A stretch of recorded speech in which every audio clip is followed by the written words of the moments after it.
Hola, buenas noches. Vamos a hablar el día de hoy sobre la estructura de una computadora como tema principal para la clase de informática o bien en su defecto de mantenimiento y reparación de computadoras. Decimos entonces que en la parte de generalidades vamos a encontrar que hablar de la computadora nos lleva a dos dispositivos que son inseparables, software y hardware. Normalmente a nosotros se nos enseña que software son los programas, es la parte inteligente de la computadora y hardware es el equipo. Normalmente ese es el concepto que se nos da.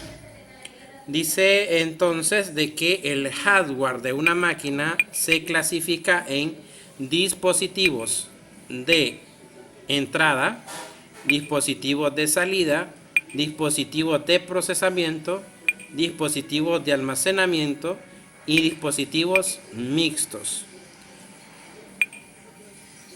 El concepto nos dice que al grupo de elementos físicos se le conoce como hardware. La identificación y elección de los componentes físicos de una computadora personal pueden parecer tareas muy difíciles, pero podemos simplificarlos basados en el estudio y clasificándolos como dispositivos que acabamos de mencionar: dispositivos de procesamiento, almacenamiento, entrada y salida, y también existen mixtos que realizan dos funciones al mismo tiempo.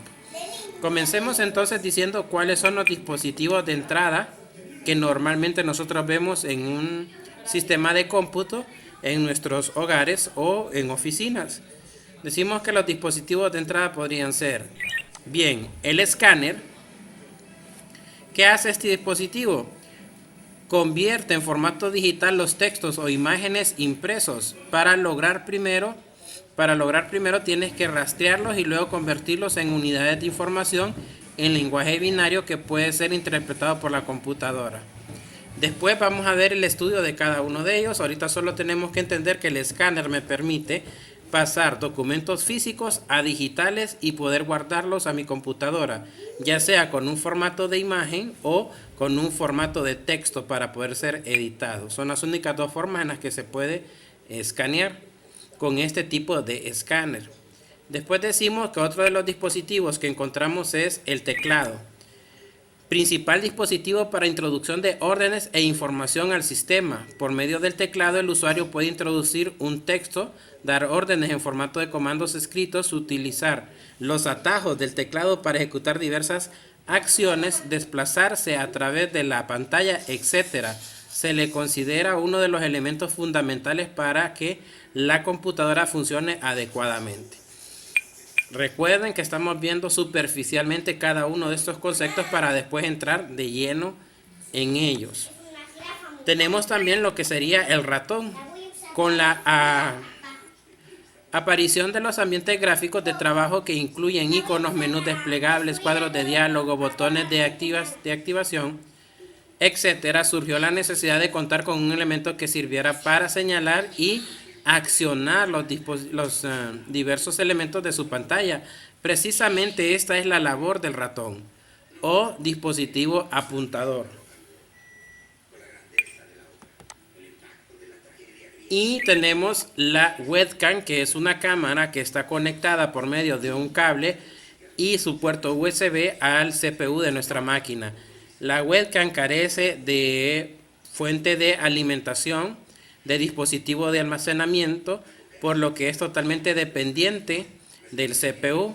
Decimos entonces, es otra manera de introducir imágenes y texto a una computadora. Consiste en captarlo directamente del mundo real por medio de una cámara de video digital y desde esta son depositados en el sistema. El dispositivo se ha vuelto muy popular porque permite conversar cara a cara a través de videoconferencias. Esta es la función básica de lo que sería una webcam. De estos dispositivos que estamos mencionando, que son de entrada escáner, teclado, ratón y webcam, los que son obligatorios para que la computadora funcione solo son dos: teclado y ratón. Los demás son opcionales. Si yo no tengo un teclado conectado, puede ser que al encender la máquina me tire un error diciéndome keyboard not found, que sería lo mismo que decir teclado no se encuentra. De igual forma, las computadoras modernas, si no tenemos conectado el ratón, nos dirá el mismo error. Y nos dirá entonces de que el ratón no se encuentra y por ende no nos dejará usar el equipo. Mientras que los demás dispositivos pues son opcionales.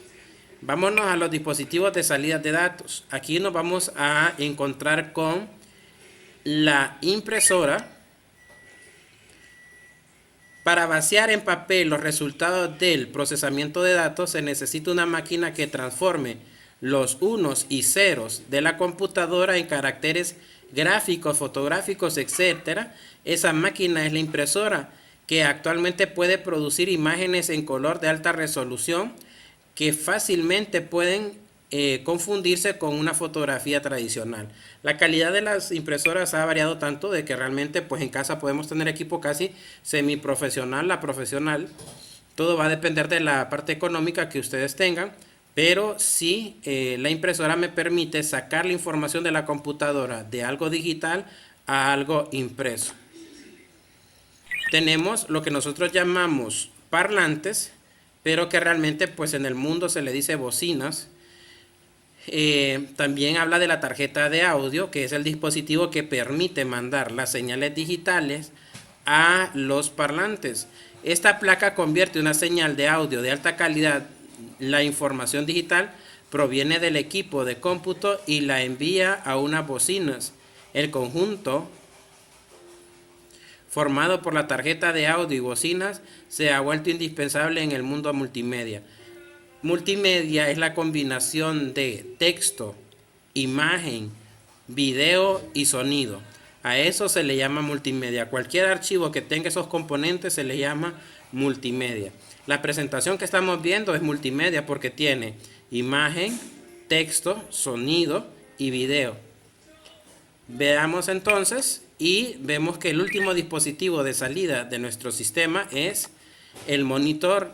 Dice que es el principal dispositivo que usa la computadora para mostrar al usuario los resultados de su trabajo de procesamiento. Los monitores modernos pueden presentar la información con calidad casi fotográfica, proyectan películas en formato de DVD, expiden animaciones tridimensionales complejas, etc.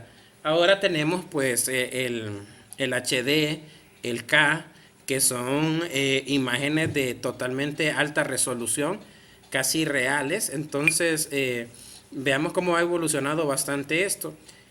De estos dispositivos que hemos mencionado, impresora, bocinas y monitor, el único que es indispensable para que la computadora como tal funcione es el monitor. Sin él nosotros no tendríamos ni la más mínima idea de lo que está pasando en la computadora. Ustedes encienden el CPU y después encienden el monitor. Ese es el procedimiento estándar. Ahora, yo les digo, si ustedes encienden el CPU, la máquina funciona, ella va a funcionar, pero usted no va a saber qué está pasando. Entonces tomen en cuenta eso para que entiendan de que el monitor es un dispositivo de salida que permite al usuario saber qué está haciendo la computadora y cómo yo voy a interactuar con ella. Vemos entonces que vamos a pasar a los dispositivos de procesamiento, de los cuales tenemos, número 1, la tarjeta de video. La tarjeta de video es otro elemento que procesa información, ya que las modernas tarjetas gráficas incluyen poderosos circuitos de manejo de imágenes. Estos circuitos permiten presentar complejos escenarios tridimensionales con calidad casi fotográfica, sin saltos ni discontinuidades. Una buena tarjeta gráfica moderna bien puede costar 2 o 3 veces más que una tarjeta madre de buena calidad. El precio de la tarjeta gráfica es muy alto, entonces tienen que tomar en cuenta esto a la hora de seleccionarla. Pero como todo dispositivo va a depender, número 1, la marca, número 2, el modelo, y así ustedes van a saber qué es lo que están obteniendo. Después vamos a hablar individualmente de ellos. Vamos a pasar a lo que es el microprocesador. Es el componente más importante en la estructura de una computadora, ya que realiza todas las operaciones lógicas que permiten la ejecución de los diversos programas, desde un simple procesamiento de texto hasta el más avanzado retoque fotográfico o diseño gráfico. De este dispositivo depende la potencia final del sistema. Ok, se le conoce también como el cerebro de la computadora. Dice de que ella define la velocidad de la máquina. Tienen que entender esto y sí quiero ser muy serio en esto. Yo puedo pensar muy rápido, pero si mi cuerpo no actúa a la velocidad de mi cerebro, lo que voy a hacer es adaptarme a la velocidad de mi cuerpo. Analicen eso y se van a dar cuenta de que todos los dispositivos que conforman la computadora tienen velocidad. Entonces no importa que tenga el mejor procesador, pero si el resto de la computadora es lenta, va a actuar a la velocidad de la máquina. Tomen en cuenta eso, por favor.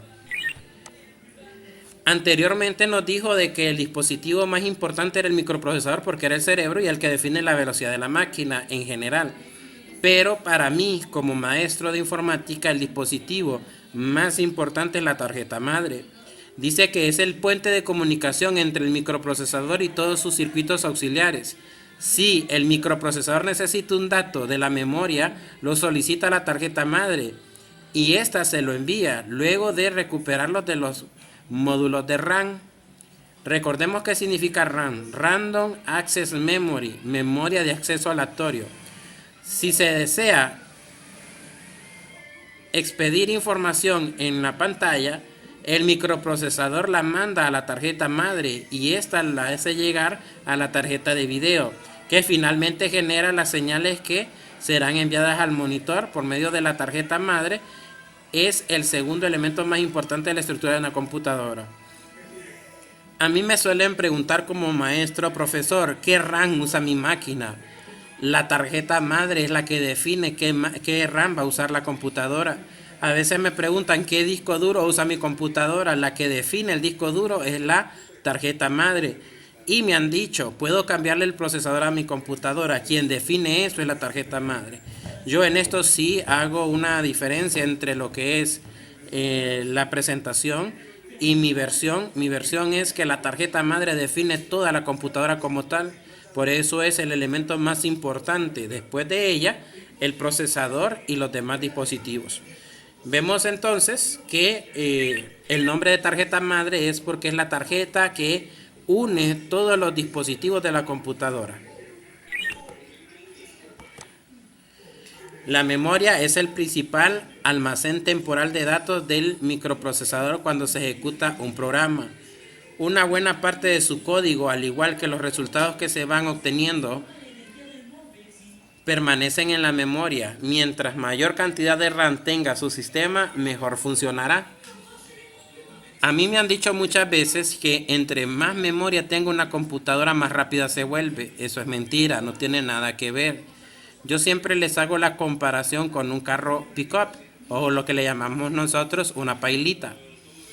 ¿Ustedes creen que si yo tengo una paila grande y la cargo de productos, el carrito va a correr a la máxima velocidad? La respuesta tendría que ser no, se va a poner lenta.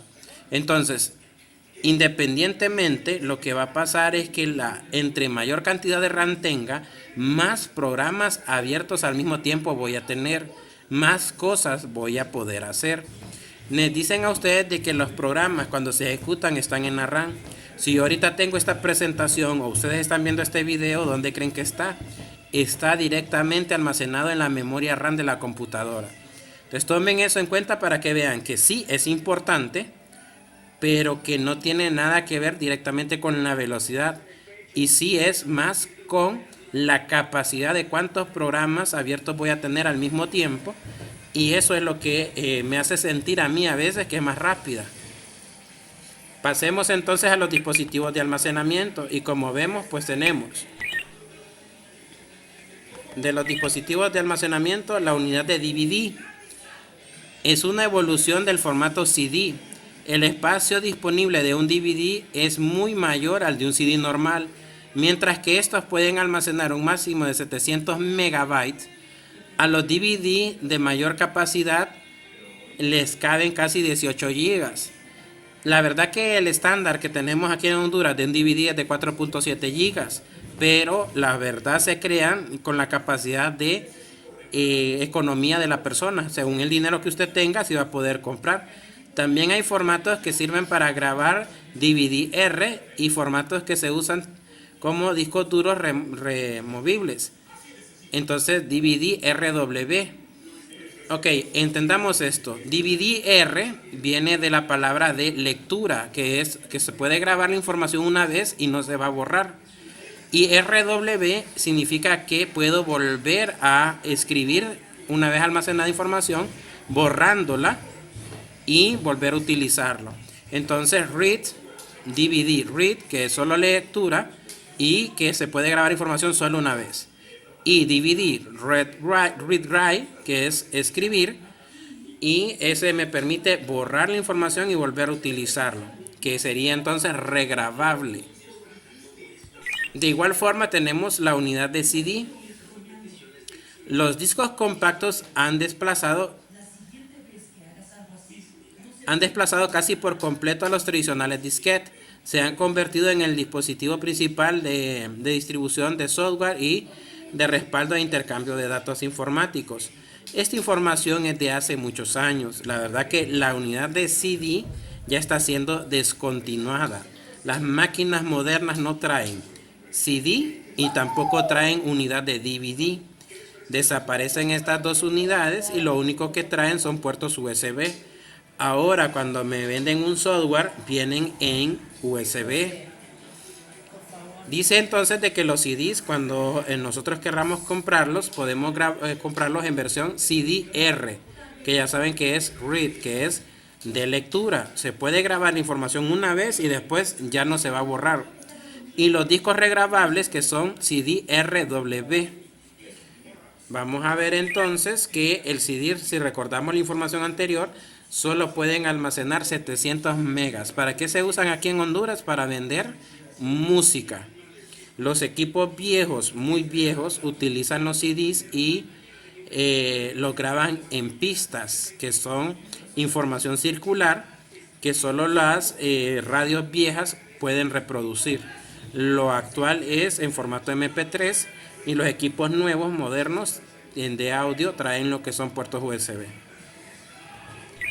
Esto que serían los antiguos disquetes ya se descontinuaron. Ninguna máquina trae disquete. Guardaban 1.44 megabytes, que es una miseria. Es algo que definitivamente era vergonzoso. Yo trabajé con ellos y para instalar, por ejemplo, un Windows 95, eran aproximadamente 40 disquetes. Entonces terminaba de almacenar uno, sacaba el disquete, almacenaba el otro y así. Era un proceso de instalación horrible. Entonces ya esto no lo traen las máquinas modernas. No vamos a hablar más que lo que ya decíamos. Pues se llamaban disquete porque son discos flexibles y ya no se utilizan. Y por último, pues sí tenemos el disco duro, hard disk. En este dispositivo se guardan los programas y los archivos de trabajo del usuario, de modo que estén siempre a la mano para su ejecución o recuperación. La tecnología de los discos duros ha avanzado mucho, tanto que hace menos de 20 años un megabyte de información costaba aproximadamente $100 y en la actualidad pues cuesta aproximadamente $1. Diríamos que una empira, no dólar, ¿verdad? Pero si nosotros queremos comprar un disco duro aproximadamente de un terabyte, anda costando como unos 2000 empiras. Entonces si ven, son 1024 gigas. Es un montón de espacio de almacenamiento. ¿Qué es lo necesario de esos discos duros? Pues lo vamos a ver más adelante, pero sí quiero que entiendan que tienen velocidad, capacidad de almacenamiento y lo más importante, marca y modelo. Vemos entonces por último los dispositivos mixtos. En la máquina solo hay dos dispositivos mixtos. Tenemos entonces la tarjeta de red. Cada empresa u hogar que cuenta con más de una computadora es conveniente tener una forma de intercambiar archivos. Para lograr se usa precisamente una red interna y la tarjeta de red es el componente que permite realizar tal transferencia en forma segura y veloz. Recordemos entonces que la tarjeta de red me permite crear una red que no tiene nada que ver con internet.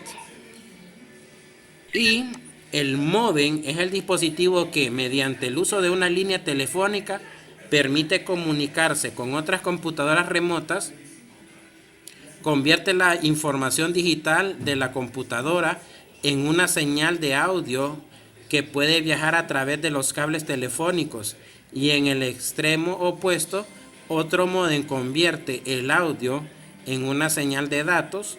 Así se logra el intercambio de información entre sistemas. Anteriormente, hace muchos años, cuando yo estaba joven, se utilizaba la línea telefónica como único modo de conectarse a internet. Era un proceso lento, y cuando estabas usando el internet no podías recibir llamadas. Entonces era algo molesto también. Actualmente ustedes usan modem, pero los modem están de forma inalámbrica, y lo que ustedes ven es un dispositivo USB que se conecta, adquiere la señal de la red inalámbrica, pero siempre de las telefonías, se conectan y la teoría es la misma. Entonces siempre sigue funcionando el módem, pero ya no para la telefonía normal, sino para una red inalámbrica. Hablemos entonces de la parte inteligente de la computadora y la que hace que pueda ser funcional: el software. Los programas o software son como la inteligencia de la computadora, y por lo tanto los que convierten a una herramienta útil a la computadora para diversas actividades. El software se divide en 3 categorías básicas. Puede clasificarse en más, pero ahorita solo estamos hablando de en la computadora para su uso en 3 partes: software de sistema, programas de aplicación y utilería.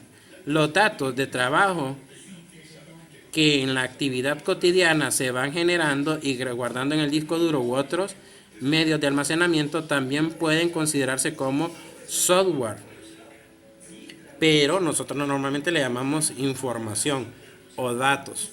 Vamos a hablar de sistema.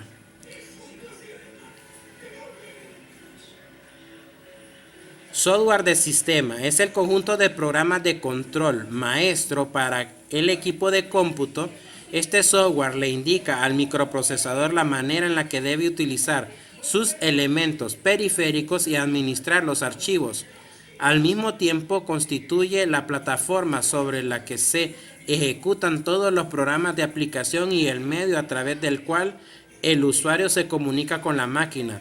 Aunque principalmente el software de este tipo es el sistema operativo, también son necesarios los pequeños programas de autoarranque del sistema. Cuando nosotros hablamos del software de sistema, normalmente hacemos referencia al sistema operativo. Los ejemplos más usados de sistemas operativos actualmente son los Windows, cuando hablamos de la palabra sistema operativo. Windows desde el 3.11, 95, 98, Mi, XP, lo que conocimos como Windows 7, 8, 10 actualmente. Todos esos son sistemas operativos de la misma fábrica que es Microsoft. Microsoft los crea y nos los vende a nosotros, y por eso se convierte en un software propietario, que significa que tiene dueño y que hay que comprarlo. Ellos tienen un reglamento que dice de que es prohibida su distribución. Si yo lo compro es para mi computadora y para nadie más. Ahí pues vamos a entrar en discusión nosotros para ver que la filosofía de los software propietarios es grosero, y por eso Bill Gates, que es el dueño propietario de Microsoft, es el hombre más rico del mundo, porque vive a costillas de todos nosotros. Otros sistemas operativos es el famoso sistema operativo que usan las computadoras de la manzanita de Apple, ¿verdad? Las famosas Mac. Y tenemos el software libre, que son sistemas operativos creados por muchos programadores en el mundo de forma gratuita, que no se pueden vender, que solo se descargan y se pueden utilizar. Las versiones de Linux, yo le digo Linux porque así se escribe. Entonces es vergonzoso que como maestro me acostumbré a pronunciar las cosas como se escriben y no como se pronuncian realmente. Pero sí, las versiones de Linux que se pueden adquirir en el mundo comercial son increíblemente variadas, ¿verdad? De las más utilizadas, Ubuntu, Fedora, Mandriva, y así vamos a encontrar una gama de sistemas operativos del mundo del software libre, muy buenos, cada uno en su área, especializándose en algún área temática, y después vamos a entrar en discusión a ellos. Entonces, ¿cuáles son los sistemas operativos más utilizados? Pues en la computadora como tal, Windows, la Mac, y tenemos entonces las versiones de Linux. Cuando hablamos de los programas de aplicación, los software de aplicación, hay una amplia gama de herramientas tales como los programas para tareas específicas, procesadores de texto, hojas de cálculo, bases de datos, programas para la creación de gráficos, etc. Este software equivale a la profesión que se adquiere con los estudios, médicos, ingenieros, profesores, abogados, biólogos, etc. Es muy fácil. El software de aplicación es un programa que fue creado para realizar una actividad específica en la computadora. Por ejemplo, si nosotros hablamos de una secretaria, ¿qué software es el que más usa esta persona? Pues da la casualidad que un procesador de texto. ¿Cuál es el que nosotros más conocemos?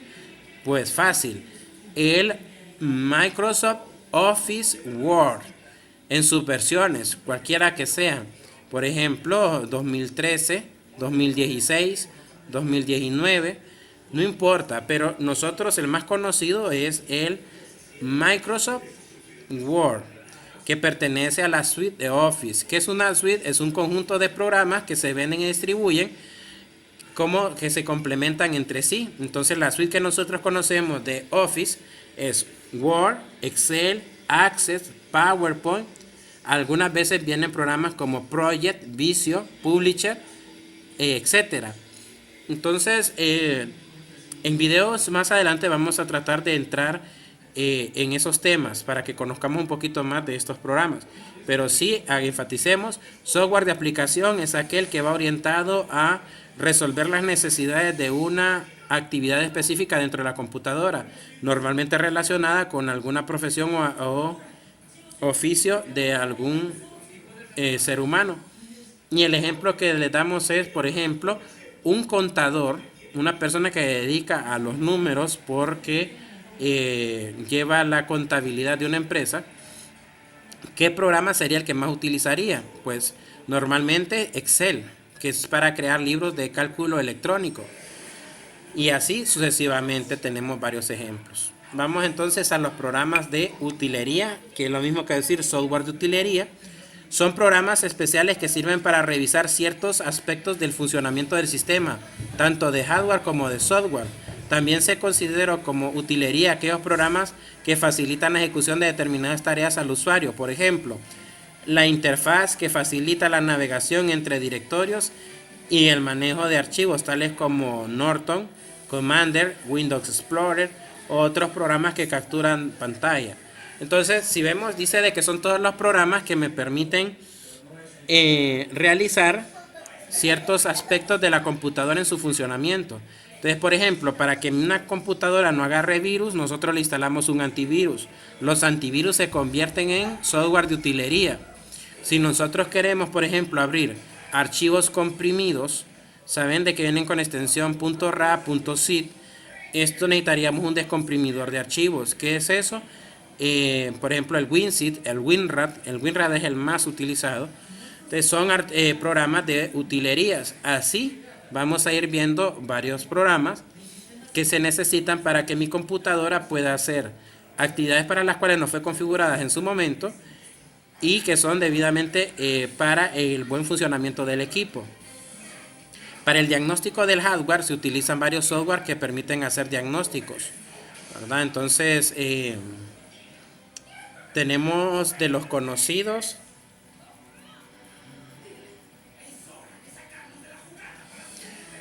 varios programas que sirven solo exclusivamente para probar el monitor, para probar el disco duro, la temperatura del microprocesador, la velocidad de todos los dispositivos, etcétera, etcétera, los que le llamaremos diagnóstico. Esos son los software de utilería. Bueno, ¿cómo funciona la computadora? Pues muy fácil. Dice que cuando ustedes mueven el ratón, ya sea este mecánico digital, óptico, lo que hace es que envía las instrucciones al microprocesador. El microprocesador hace directamente su actividad de análisis y toma de decisiones y envía a la tarjeta de video y esta a la pantalla para que nosotros veamos ese movimiento. Así es como funciona normalmente cuando nosotros hacemos un simple movimiento del ratón. Y créanlo, pues deben de tener en cuenta esto. Esa es nuestra temática del día de hoy. Espero que les sirva esta información. Traten de estudiarla, traten de comprenderla, de guardarla, de almacenarla. Y luego vamos a ver la forma de cómo practicarla, ya sea en estudios de casos, en simulador. Yo se los estaré enviando. Este es el video número 1. Esperen los otros videos para que sigamos con el estudio que necesito que no sea para un examen, sino para la vida, porque ustedes son profesionales del mundo de la informática. Entonces, les agradezco, les deseo a todos salud, que estén bien con sus familias y que se cuiden y se protejan, que no hay necesidad de que vayan a sufrir de ninguna forma esta enfermedad que se nos viene encima. Y les agradezco mucho. Cualquier consulta por los grupos o los canales adecuados, espero que les ayude y les agradezco su atención. Muy amables.